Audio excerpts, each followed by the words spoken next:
Bonsoir et bienvenue sur la chaîne de l'univers de l'enjeu Cathy, donc toujours à la même date que de mes précédentes vidéos. Donc pour vous expliquer un petit peu le contexte dont je vous ai parlé, ce que j'avais vu avec ce qui se passe, donc guerre Hamas, alors il y en a qui disent Hamas, Israël. Je vais vous faire écouter trois, trois écoutes qui vont être assez courtes, voilà. Donc,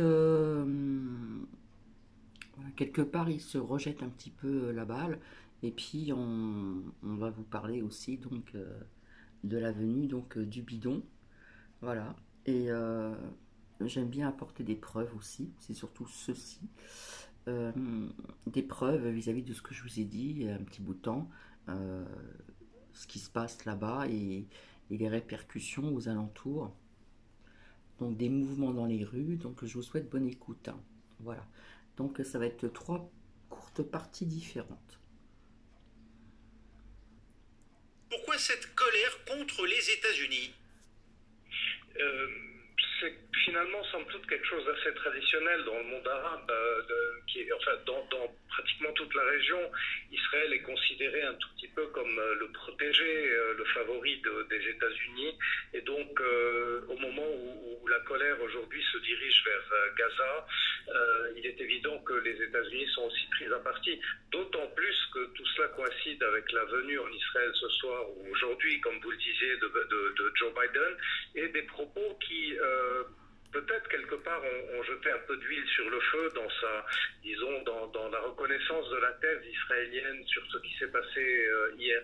Mais au-delà, c'est un réflexe complètement, je dirais, classique dans la région pour l'ensemble des élites et des populations dans la région. Israël et les États-Unis ne font souvent qu'un seul. On ne veut pas voir, Joseph Baout, on réfute par nature les éléments de preuve avancés par Israël et les États-Unis qui, si l'on en croit Joe Biden, disposeraient d'éléments de preuve irréfutables qu'il s'agirait d'une roquette palestinienne qui aurait raté d'une certaine manière sa cible. Oui, écoutez, moi, à mon niveau, je suis incapable de trancher. Non, bien sûr, je vous interroge sur la réaction de la rue et ces éléments de preuve aujourd'hui. Mais je reviens, ces éléments de preuve, pour ce qu'on en a vu, hein, ce qui a été présenté, d'abord, la déclaration de Joe Biden laisse quand même la porte ouverte à une rétractation, puisqu'il laisse entendre que les États-Unis continuent de collecter encore des données sur cette affaire. Il ne tranche pas complètement.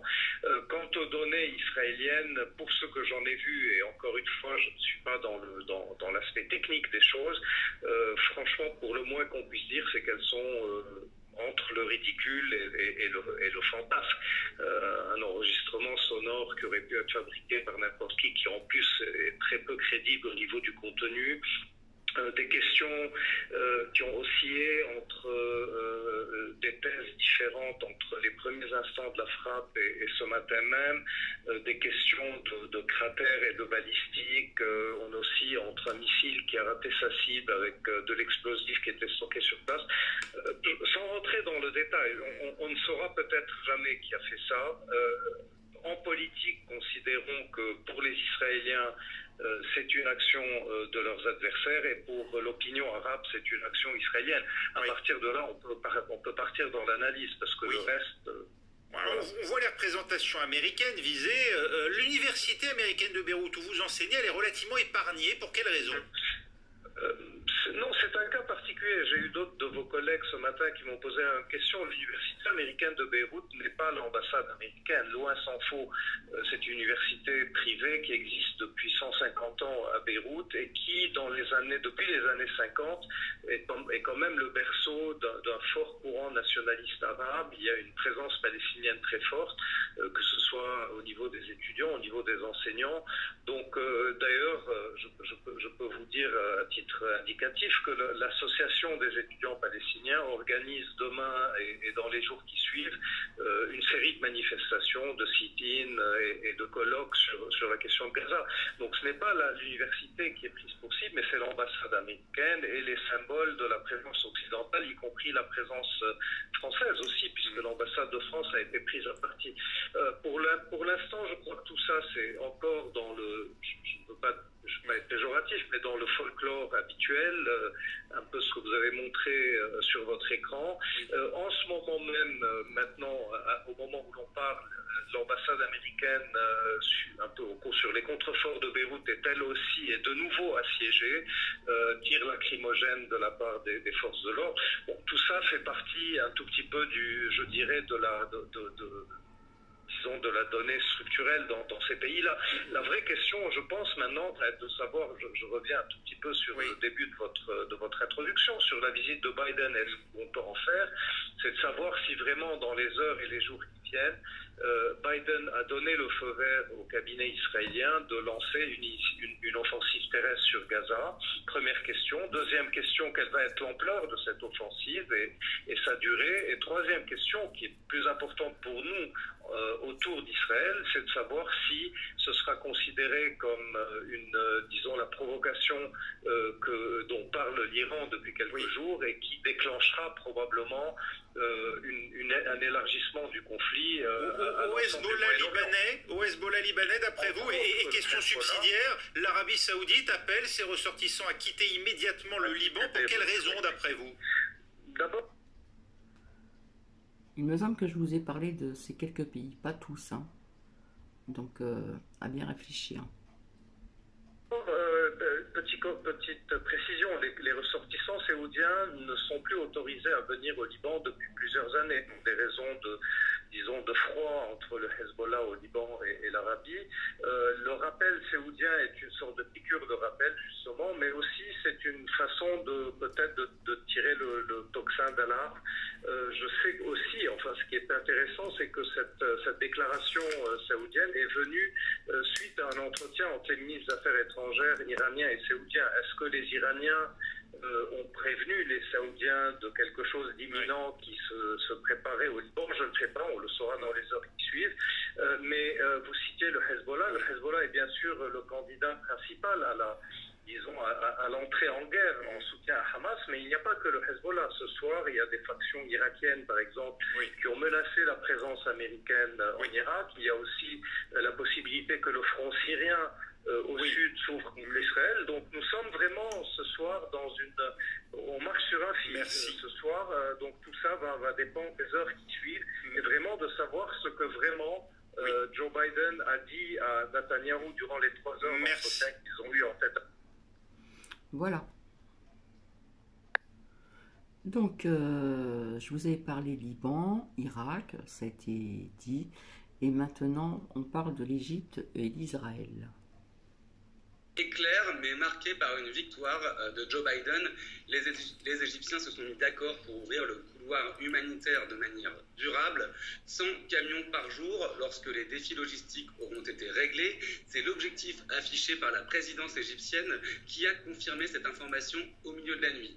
Cet accord ne vaut uniquement que pour le sud de la bande de Gaza. Joe Biden a prévenu, si l'aide humanitaire se retrouve dans les mains du Hamas, ce sera fini.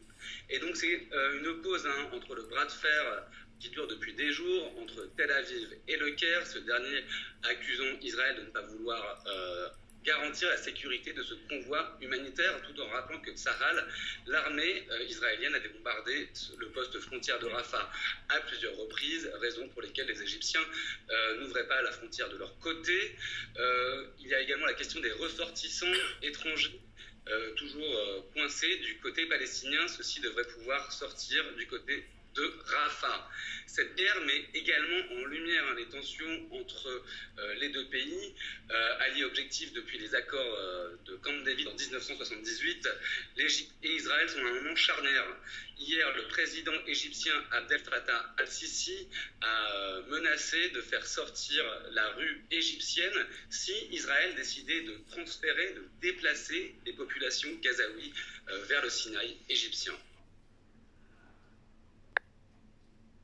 On va d'abord commencer par s'arrêter à Amman, la Jordanie, où les manifestations ont duré quasiment presque toute la nuit. On retrouve Mohamed Errami.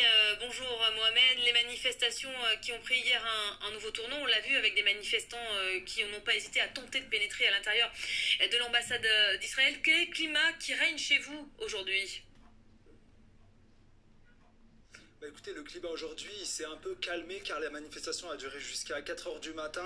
Ce qu'on peut dire hier, c'est que ce ne sont pas des centaines de personnes qui se sont réunies, mais bien des milliers de Jordaniens qui se sont donné rendez-vous hier soir devant l'ambassade israélienne. Une intersyndicale réunissant aussi avocats, médecins, mais aussi ingénieurs en tenue professionnelle se sont également donné rendez-vous devant la maison des syndicats ici au centre-ville d'Amman. Après, ils ont rejoint la manifestation devant l'ambassade israélienne qui est devenue un lieu symbolique ici. Plusieurs manifestants ont été arrêtés. Hier, il y a eu une tension très très importante.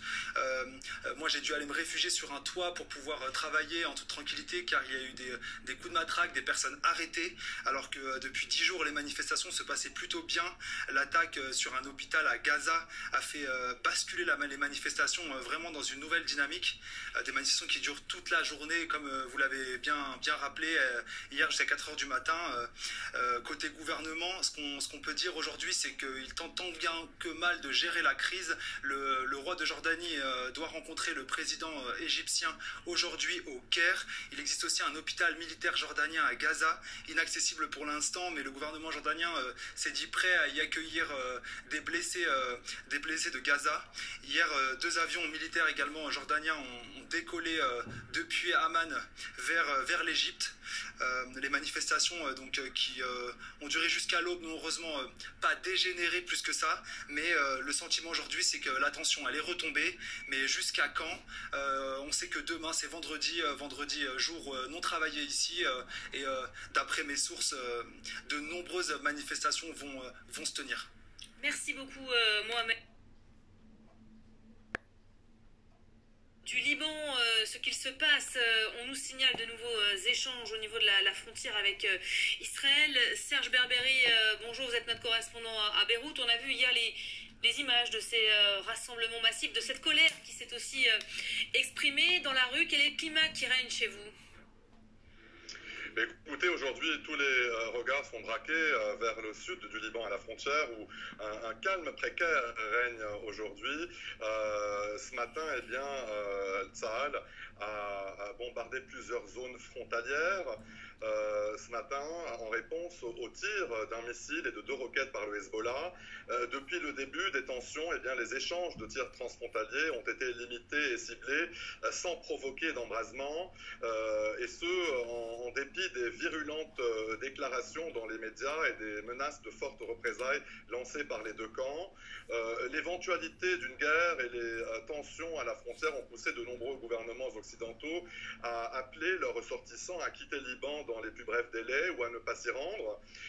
Face à la menace d'une violente escalade, 3 compagnies aériennes ont temporairement suspendu leur vol à destination de Beyrouth, où plusieurs manifestations ont été donc organisées hier pour dénoncer l'attaque contre l'hôpital de Gaza. La plus violente s'est déroulée, vous le voyez sur ces images, aux abords de l'ambassade des États-Unis au nord de la capitale. La nuit dernière, plusieurs enseignes américaines, essentiellement des chaînes fast-food et des cafés, ont été aussi vandalisés par des jeunes circulant à moto au cri de mort à l'Amérique, mort à Israël.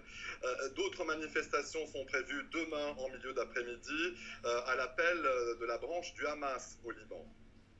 Merci beaucoup. Nous sommes en ligne avec...